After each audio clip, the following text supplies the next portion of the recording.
नमस्कार दोस्तों, आपका फिर से स्वागत है मिस्टर दुर्गेश का हर चैनल पर। जैसा कि अपन जनरल साइंस पढ़ रहे थे, उसमें अपन ने कोशिका यानी कि सेल वाला चैप्टर और सेल डिवीज़न, कोशिका विभाजन दोनों कंप्लीट कर लिए थे। अब अपन नेक्स्ट टॉपिक पर बढ़ेंगे। टॉपिक का नाम है मानव में पोषण। क्या मानव में पोषण? इसमें अपन पोषक तत्वों के बारे में चर्चा करेंगे। इनसे क्वेश्चन भी आते हैं अपने एग्जामों में। पोषक तत्वों के बारे में चर्चा करेंगे। कक्षा 10 वाले विद्यार्थी भी इस वीडियो को देख सकते हैं। जो कक्षा 10 के विद्यार्थी हैं, उनके पहला ही चैप्टर है मानव में पोषण। बात करते हैं पोषक तत्व क्या होते हैं। पहले सब प्रथम जानेंगे कि पोषक तत्व क्या होते हैं। वे तत्व जो हमारे शरीर को सुचारू रूप से स्वस्थ रखने के लिए उत्तरदायी होते हैं। क्या?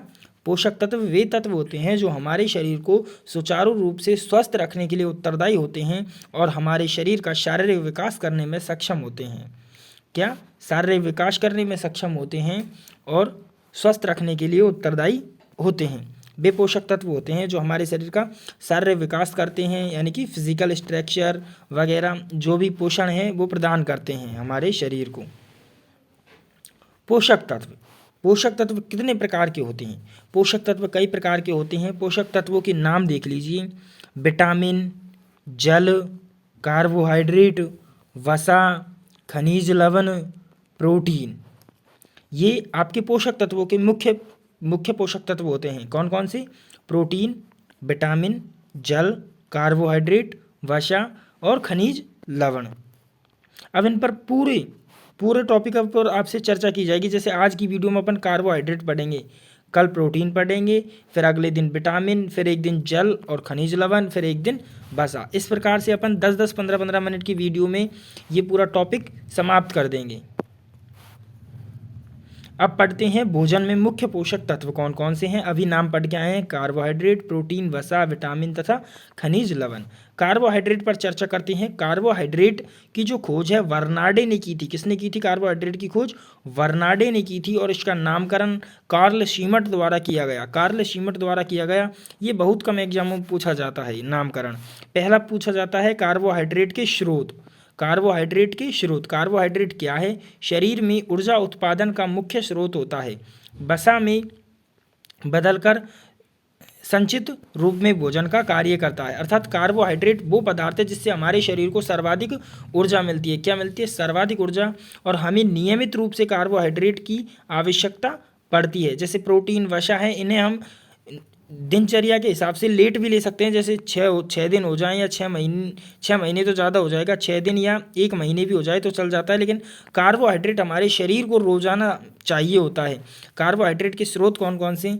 आपके चावल, गेहूँ, बाजरा, मक्का, आलू, आम, चीनी, हरा चना, केला, और भी हैं आपके गुड़, गन्ना।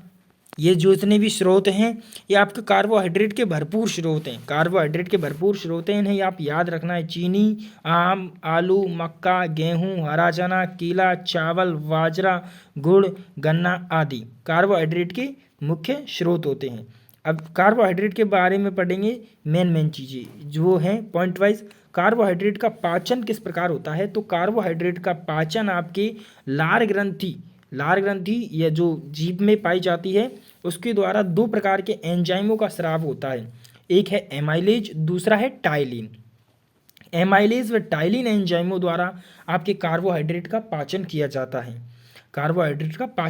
तो पहली चीज़ें तो ये याद रखनी है कि जो ये पोषक तत्व हैं जैसे प्रोटीन है और वसा है, इनका पाचन किस प्रकार किया जाता है। जैसे अपन ने यहाँ पर पढ़ा है कि कार्बोहाइड्रेट का पाचन लार ग्रंथि द्वारा स्रावित एमाइलेज व टाइलिन एंजाइम द्वारा किया जाता है। वैसे बता दो, लार ग्रंथि से जो लार रस निकलती है, लार रस, वो अपने कार्बोहाइड्रेट का 30% पाचन मुंह में ही कर देती है। कितने प्रतिशत?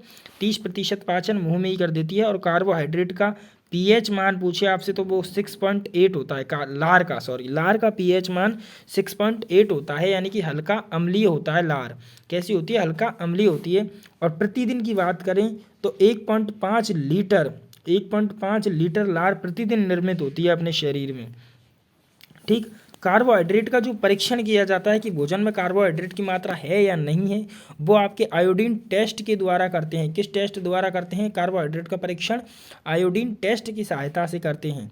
कार्बोहाइड्रेट के अणु अब ये कार्बोहाइड्रेट के अणु आपस में ग्लाइकोसिडिक बंध द्वारा बंधे होते हैं। ये आपको हर चीज़ में याद रखना है, प्रोटीन वसा पड़े तो भी और अभी भी, लेकिन उनमें अलग है। जैसे कि प्रोटीन पॉलीपेप्टाइड बंधों से जुड़ा रहता है, उसी प्रकार कार्बोहाइड्रेट के अणु आपस में ग्लाइकोसिडिक बंध द्वारा जुड़े होते हैं। किस बंध द्वारा? ग्लाइकोसिडिक बंध द्वारा। कार्बोहाइड्रेट के 1 ग्राम अणु से, किससे? 1 ग्राम अणु से आपके शरीर को 4.3 किलो कैलोरी ऊर्जा प्राप्त होती है। कितनी प्राप्त होती है? एक ग्राम से 4.3 किलो कैलोरी ऊर्जा प्राप्त होती है। कार्बोहाइड्रेट में क्या क्या होते हैं? कार्बोहाइड्रेट में ग्लूकोज होते हैं, फ्रक्टोज होता है, और ग्लूकोज या फ्रक्टोज का सूत्र जानते हैं आप, C6H12O6। C6H12O6। यहाँ पर कार्बन, हाइड्रोजन और ऑक्सीजन का अनुपात होता है 1:1। 6 से डिवाइड कर दीजिए 6 को, 12 को और 6 को, तो 1:1 ये अनुपात आपसे पूछा जाता है एग्जामों में। अब फ्रक्टोज और ग्लूकोज पर थोड़ी सी चर्चा कर लेते हैं। फ्रक्टोज क्या है? फ्रक्टोज को आप दाक्ष शर्करा या फल शर्करा भी कहते हैं, क्योंकि यह सर्वाधिक फलों में पाया जाता है। फ्रक्टोज को क्या? दाक्ष शर्करा या फल शर्करा भी कहते हैं। लेकिन अंगूर में आपके सर्वाधिक ग्लूकोज किस में पाया जाता है? अंगूर में। और शहद में आपके सर्वाधिक फ्रक्टोज पाया जाता है। कार्बोहाइड्रेट की कमी से होने वाला रोग है आपको हाइपोग्लाइसीमिया। ये कार्बोहाइड्रेट की कमी से होता है शरीर में, और कार्बोहाइड्रेट की यदि शरीर में अधिकता हो जाए तो आपके हाइपरग्लाइसीमिया हो जाता है। कौन सा रोग हो जाता है? हाइपरग्लाइसीमिया रोग हो जाता है। ग्लूकोज में कार्बन, हाइड्रोजन, ऑक्सीजन का अनुपात 1:2:1 होता है, जैसा कि मैं अभी आपको समझा कर आया हूँ। कार्बोहाइड्रेट के प्रकारों पर चर्चा करते हैं। किस पर? कार्बोहाइड्रेट के प्रकारों पर चर्चा करते हैं। कार्बोहाइड्रेट 2 प्रकार का होता है, सरल कार्बोहाइड्रेट और जटिल कार्बोहाइड्रेट। फिर सरल कार्बोहाइड्रेट भी 2 प्रकार का होता है, मोनोसैकेराइड और डाइसैकेराइड। जबकि जटिल कार्बोहाइड्रेट एक ही प्रकार का होता है, वो होता है पॉलीसैकेराइड। मोनोसैकेराइड आपके 4 प्रकार के होते हैं। राइबोज शर्करा पहला प्रकार हो जाएगा, फ्रक्टोज, गैलेक्टोज और ग्लूकोज। 4 प्रकार का होता है मोनोसैकेराइड, राइबोज शर्करा, फ्रक्टोज, गैलेक्टोज, ग्लूकोज। जबकि डाइसैकेराइड आपके 3 प्रकार का होता है, माल्टोज, लैक्टोज, सुक्रोज। जो ये माल्टोज होता है, कौन? माल्टोज, ये आपकी ग्लूकोज प्लस ग्लूकोज से मिलकर बना होता है। ग्लूकोज डाई है, यानी कि 2 मोनोसैकेराइडों से मिलकर बना होगा। ग्लूकोज प्लस ग्लूकोज से मिलकर आपके माल्टोज बनता है।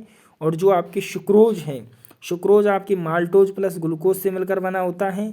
और लैक्टोज आपकी ग्लूकोज, सुनिए, माल्टोज, 2 ग्लूकोज प्लस ग्लूकोज से माल्टोज बनता है, ठीक। लैक्टोज आपकी ग्लूकोज प्लस गैलेक्टोज से मिलकर बनता है। और रही बात सुक्रोज की, सुक्रोज आपकी माल्टोज प्लस ग्लूकोज से मिलकर बनता है। सेलुलोज क्या है?